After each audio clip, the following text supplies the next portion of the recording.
Hello guys, welcome to my channel. कैसे हैं आप लोग? ठीक है ना? चलिए स्टार्ट करते हैं हमारा ये वीडियो। स्टोरी की शुरुआत एक गांव से होता है। एक आवाज़ सुनाई देता है जो कि हमारे हीरो की होता है। वो कहता है, मेरा नाम है मोफान। मैं एक रेगुलर मिडिल स्कूल स्टूडेंट हूँ। मुझे सबसे ज़्यादा डर इस बात से लगता है जब मेरे डैड और मेरे टीचर्स मुझसे पूछते हैं, तुम फ्यूचर में क्या करना चाहते हो, कौन सी हाई स्कूल में जाना चाहते हो। उसी वक्त अलार्म बजता है और हमारा हीरो नींद से उठ जाता है और अलार्म वाला घड़ी को अपने हाथ में लेकर कहता है, एक और बेकार दिन। फिर वो स्कूल जाने के लिए रेडी हो जाता है और कहता है, मेरे अभी की ग्रेड्स के हिसाब से मुझे नहीं लगता मुझे किसी भी स्कूल में एडमिशन मिलेगा। मेरे डैड हमेशा मुझे अच्छा महसूस कराने की कोशिश करते हैं, पर वो दिन रात काम में बिजी रहते हैं और वो काम पे जाने से पहले टेबल पे हमेशा मेरे लिए खाना रख के जाते हैं। और वो स्कूल पहुंच जाता है, फिर कहता है, लगता है मेरी ज़िंदगी ऐसे ही कटने वाली है, बोरिंग। वो देखो, वो जो खड़ा होके आंसर दे रहा है ना, उसका नाम मू भाई है। उसकी फैमिली मू फैमिली से बिलोंग करती है। वो एक अच्छे परिवार में पैदा हुआ है, उसकी अच्छी ग्रेड्स भी है। वो तो बहुत लकी है। उसके जैसे लोग ही अच्छे फ्यूचर के बारे में बात कर सकते हैं। उसके बाद टीचर कहते हैं, बच्चे लोग, आप लोगों का आफ्टरनून में कोई क्लास नहीं है, घर जाना और पढ़ाई करना, ठीक है।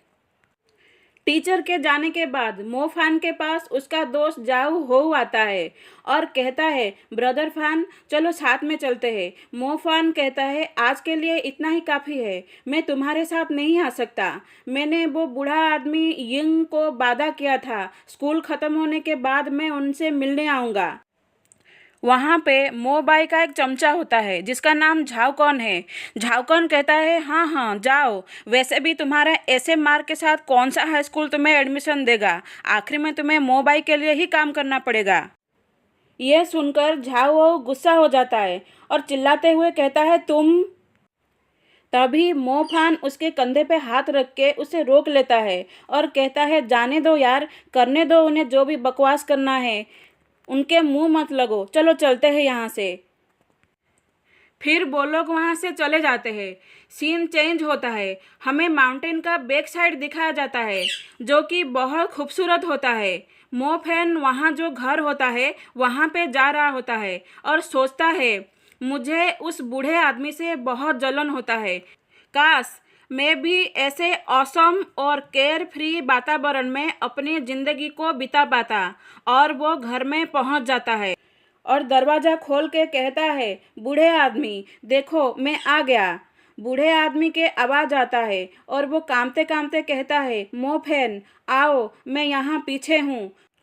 मोफेन थोड़ा घबरा जाता है और भागते हुए अंदर जाता है और कहता है, बूढ़े आदमी आपको क्या हुआ, आप ठीक है ना?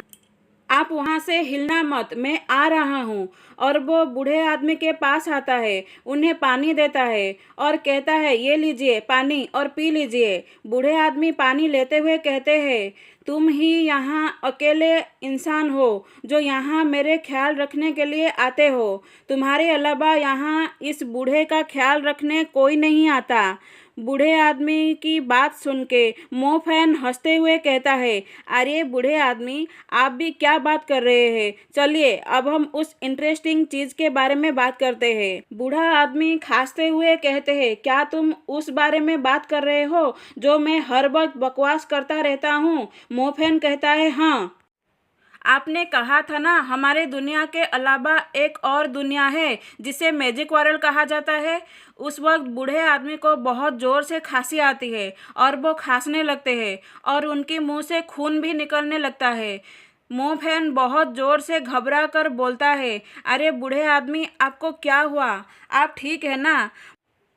बूढ़ा आदमी कांपते हुए कहते हैं, मैं बना नहीं पाया। मोफैन घबराते हुए कहता है, बूढ़ा आदमी आप अभी बात मत करो, मैं आपकी स्टोरी बाद में सुनूंगा।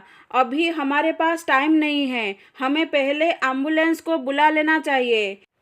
बूढ़े आदमी उसके हाथ को पकड़ लेते हैं और उसे एक लॉकेट देते हुए कहते हैं, इसे अपने पास रखो और याद रखना, मुझे इसी माउंटेन में दफना देना। और फिर वो मर जाते हैं।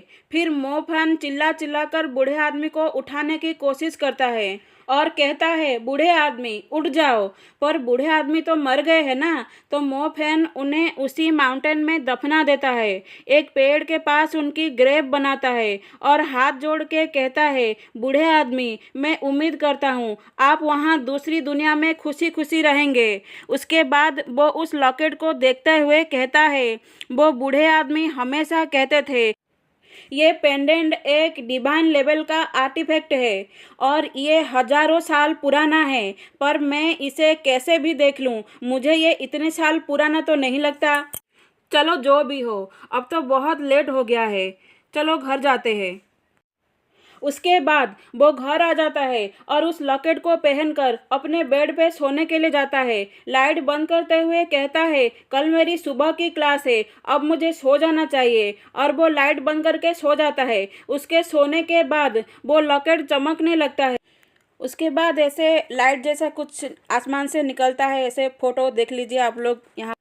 उसके बाद सुबह हो जाती है और हमारे मोफेन का नींद खुलता है और वो कहता है, सुबह हो गया है। वो ब्रश करता है और स्कूल जाने के लिए तैयार हो जाता है। वो बाहर आता है और कहता है, आज मैं सुबह जल्दी उठ गया हूँ, चलो थोड़ा ब्रेकफास्ट खरीद लेता हूँ। उस वक्त उसके ऊपर एक पत्ता गिरता है तो वो आसमान की तरफ देखकर कहता है, क्या बारिश होने वाली है। और वो पूरी तरह से हैरान हो जाता है क्योंकि आसमान में बहुत सारे लोग उड़ रहे थे। उन्हें देखकर मोफान सोचता है, क्या ये क्या हो रहा है, क्या भूख की वजह से मेरा दिमाग खराब हो गया है जो मुझे ऐसे अजीब अजीब से चीज़ें दिखाई दे रहा है। और वो वहाँ से भाग जाता है और ब्रेकफास्ट स्टैंड के पास पहुंचकर सोचता है, हाँ ये ब्रेकफास्ट स्टैंड तो यहीं पर ही है।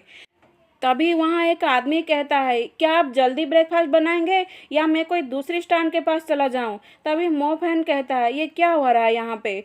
तो वो स्टैंड का मालिक कहता है, क्या यहाँ पे कोई बड़े लेवल वाला इलेक्ट्रिक टाइप मैजिशियन है। अगर कोई बिगिनर भी होगा तो भी चलेगा, मुझे उसकी ज़रूरत है। देखो, मेरे इलेक्ट्रिक स्टोव और इलेक्ट्रिक ग्रिल दोनों ही काम नहीं कर रहे हैं, अब मैं कैसे अपने बिजनेस चलाऊंगा। मोफेन एक फनी वाला फेस बनाकर कहता है, क्या क्या कहा आपने, मुझे लगता है आपका दिमाग ही काम नहीं कर रहा है। यह सुनकर वो स्टैंड का मालिक गुस्सा हो जाता है और कहता है, बच्चे क्या कहा तुमने, मैं हमेशा तुम्हें अच्छी तरह से ट्रीट करता हूँ और तुम मुझे एटीट्यूड दिखा रहे हो। मोफेन उसके बात सुनकर बहुत डर जाता है। तब तक उस स्टैंड के सामने बहुत लोग जमा हो गए थे और सब लोग बातें कर रहे थे। कोई कह रहा था, इलेक्ट्रिक टाइप का मैजिशियन तो हजारों में एक होता है, इसलिए यहाँ आसपास कोई भी नहीं है। तो कोई कहता है, अरे यार ये तो बहुत बुरा हुआ, मैं तो एक वाटर टाइप मैजिशियन हूँ, मैं आपकी कोई हेल्प नहीं कर सकता। तो कोई कहता है, यहाँ पे ये एक ही ब्रेकफास्ट स्टैंड है, अब मैं क्या करूँ, मैं बहुत लेट हो रहा हूँ। तो कोई कहता है, हम जैसे नॉर्मल लोग तो इन मैजिशियंस के बिना बिल्कुल नहीं रह सकते हैं। ये सब सुनकर हमारा मोफान तो उसका दिमाग ही खराब हो जाता है और वो मन में ही चिल्लाकर कहता है, क्या ये सब क्या हो रहा है, क्या ये सब लोग पागल हो गए हैं। तभी एक आदमी भीड़ में से आगे आकर कहता है, क्या हुआ है, मुझे देखने दो। मोफान सोचता है, क्या ये हमारा physics teacher Hu Duan Cheng है। आखिरकार मुझे यहाँ पे एक तो नॉर्मल इंसान दिखा और वो उन्हें बोलता है, अरे टीचर हूँ, आप देखिए, ये ब्रेकफास्ट स्टैंड का ओनर कह रहे हैं उनका इलेक्ट्रिक स्टोव टूट गया है, क्या आप इसे ठीक कर सकते हैं। और वो अपने मन में सोचता है, इस ओनर की दिमाग को फिक्स कर दीजिए टीचर। टीचर उसके पास आते हैं और कहते हैं, अरे मोफान तुम भी यहाँ पर हो, मैं देखता हूँ इसे ठीक कर सकता हूँ कि नहीं। हाँ याद आया, क्या तुमने अपने मैजिक थ्योरी का होमवर्क कर लिया है जो कल दिया था मैंने, आज मैं उसका टेस्ट लूँगा। टीचर की बात सुन के मोफेन हैरान हो जाता है। फिर टीचर उस स्टैंड ओनर को कहते हैं, मैं इलेक्ट्रिक मैजिशियन तो नहीं हूँ, मैं आपकी स्टोव को रिपेयर नहीं कर सकता, पर मैं फायर मैजिशियन हूँ, तो मैं अपनी फायर यूज़ कर सकता हूँ खाना बनाने के लिए। फिर वो ओनर उन्हें थैंक यू वेरी मच कहता है। फिर टीचर अपनी फायर मैजिक का यूज करते हैं और उस ओनर का हेल्प करते हैं। टीचर को मैजिक यूज करते हुए देखकर मोफन फिर से बुरी तरह से हैरान हो जाता है। फिर टीचर मोफन के पास आकर कहते हैं, मोफन क्या हुआ तुम्हें? तुम रात भर सोए नहीं हो क्या? मुझे तुम ठीक नहीं दिख रहे हो। मोफन कहता है, मैं रात भर मेहनत से पढ़ाई कर रहा था। टीचर कहते हैं, मोफन अब तुम बड़े हो गए हो, थोड़ा सा सीरियस हो जाओ और पढ़ाई पे ध्यान दो। जब मैं यंग था तब मैं साइंस पढ़ा करता था। साइंस बहुत ही इंटरेस्टिंग है, पर अभी एग्ज़ाम पास आ रहा है।